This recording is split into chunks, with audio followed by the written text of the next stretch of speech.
नमस्कार, मैं Uday Shankar. News bioscope में आप सबों का स्वागत है। हम दो महत्वपूर्ण खबरों की बात करेंगे। सबसे बड़ी पहली महत्वपूर्ण खबर यह है कि जेपीएससी को फटकार लगाई है अदालत ने, झारखंड हाईकोर्ट ने, और कहा है कि परीक्षा 7वीं से 10वीं जेपीएससी के रिजल्ट आए हुए 6 महीने बीत गए, इसके बावजूद अभी तक जो मार्कशीट है, जो मॉडल आंसर शीट है, वो क्यों नहीं जारी किया गया है।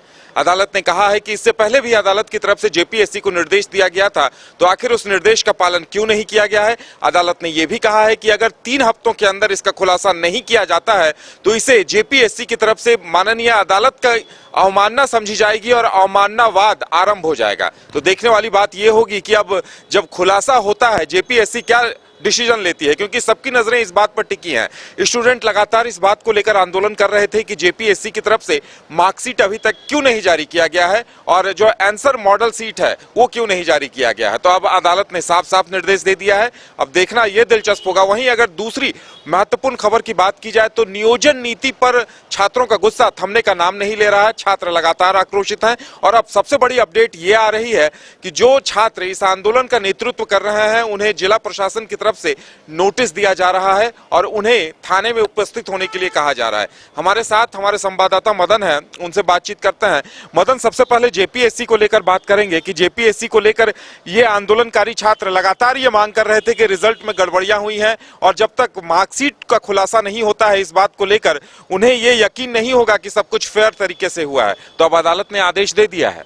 बिल्कुल, देखिए, जब से परिणाम घोषित हुए हैं और अगर आप पीटी के एग्ज़ाम से देखें तो जैसे ही पीटी का रिजल्ट आया उसके बाद ही छात्र ये कह रहे थे कि जो भी मार्कशीट हैं उसको ऑनलाइन जो है वो जारी कर दे जेपीएससी, ताकि सब कुछ स्पष्ट हो सके। क्योंकि आप ये जान रहे हैं कि शुरू से ही विवाद रहा था कि एक ही सेंटर से कई छात्र जो है एक कमरे से पास कर गए थे।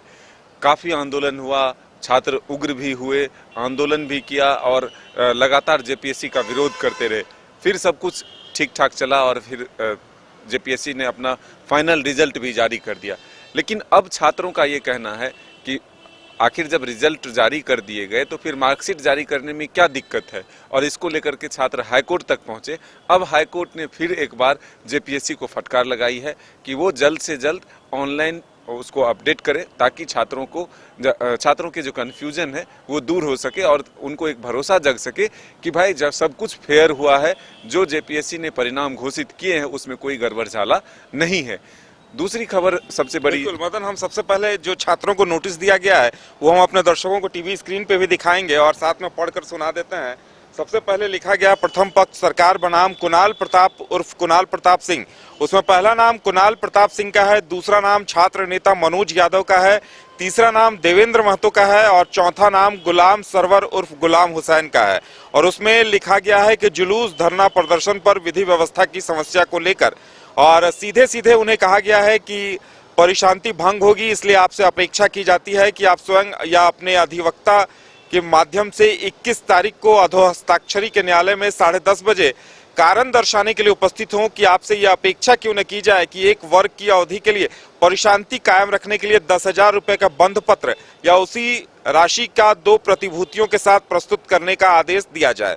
हम आपको बता दें कि ये छात्र नेताओं को ये नोटिस जारी किया गया है और उन्हें न्यायालय में बुलाया गया है 10:30 बजे, और इसी वक्त मदन उनका विधानसभा घेराव का भी कार्यक्रम है। तो क्या कुछ कहना है अब छात्रों का? बिल्कुल, देखिए, छात्र काफी आक्रोशित हैं जिस तरह से नियोजन नीति रद्द हुई है हाईकोर्ट से। उसके बाद सरकार के प्रति आक्रोश है छात्रों का और सरकार पर गंभीर आरोप लगा रहे हैं कि वो 3 वर्ष इसी में बिता दिए। भरोसा दिलाया था कि 5 लाख युवाओं को रोजगार देंगे, बेरोजगारी भत्ता देंगे।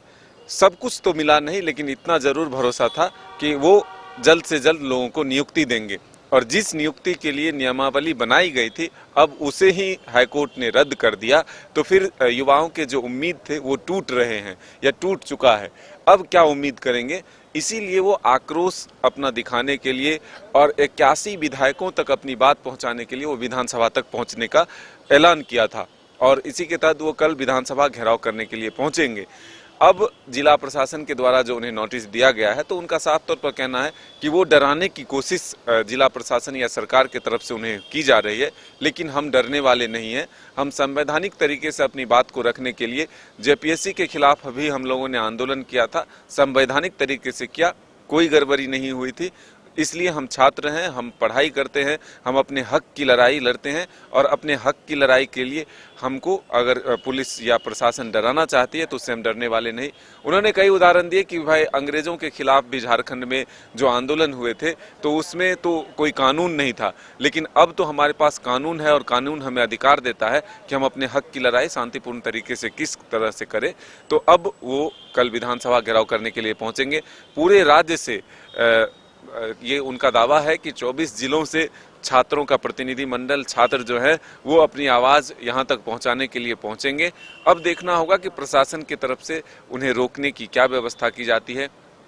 बिल्कुल, छात्रों की तरफ से लगातार ये बात भी कही जा रही है कि सीएम हेमंत सोरेन और जेवीएम के लोगों को जब पंकज मिश्रा वगैरह को जब ईडी भ्रष्टाचार के आरोपों को लेकर पूछताछ के लिए बुला रही थी तो जेवीएम के कार्यकर्ता हरवे हथियार के साथ सड़कों पर मौजूद हो रहे थे, लेकिन अब अगर छात्र शांतिपूर्ण प्रदर्शन कर रहे हैं तो उसपे भी सरकार हमें न्यायालय के जरिए नोटिस भेजकर रोक रही है। बिल्कुल, देखिए उनका ये आक्रोश है और वो विरोध कर रहे हैं इस बात का, और वो आईना दिखाने की बात कह रहे हैं कि हम उन्हीं जेएमएम और कांग्रेस के लोगों को आईना दिखाना चाहते हैं कि जब उनके दल के लोग या फिर उनके सहयोगी किसी भ्रष्टाचार के मामले में जेल जाते हैं, उन पर आरोप लगता है, तब उनके समर्थक जो है अपने पारंपरिक हथियारों के साथ सड़क पर उतरते हैं, तब कोई ऐतराज नहीं होता है, तब विधि व्यवस्था भंग नहीं होती है, कोई लोगों को दिक्कतों का सामना नहीं करना पड़ता है। लेकिन जब छात्र अपनी आवाज़ को उठाते हैं, छात्र अपने हित की बात करते हैं, तब फिर सरकार को या प्रशासन को इतनी दिक्कतें क्यों नजर आने लगती है। अब इसी का वो विरोध करते हुए ये कह रहे हैं कि हम डरने वाले नहीं हैं, हम कल विधानसभा तक पहुंचेंगे, इसके लिए हमें अगर लाठियां खानी पड़े, जेल जाना पड़े, हम तैयार हैं। बिल्कुल, तो ये देखना दिलचस्प होगा कि छात्रों ने ऐलान कर दिया है कि हम डरने वाले नहीं हैं। आंदोलन का नेतृत्व हर जिले से आए हुए छात्र करेंगे और विधानसभा घेराव भी किया जाएगा और हम पीछे नहीं हटेंगे। ये देखना दिलचस्प होगा कि आंदोलन को लेकर सरकार की रणनीति क्या होती है। और जेपीएससी को लेकर भी जो अदालत की तरफ से फटकार लगाई गई है जेपीएससी को, तो जेपीएससी कब तक अपने कदम आगे बढ़ाता है और जो आंसर सीट है, मार्कशीट है, उन्हें कब तक सार्वजनिक करता है। फिलहाल हमारे साथ इतना ही, हमें दीजिए इजाजत और आप देखते रहिए न्यूज़ बाइस्कोप। नमस्कार।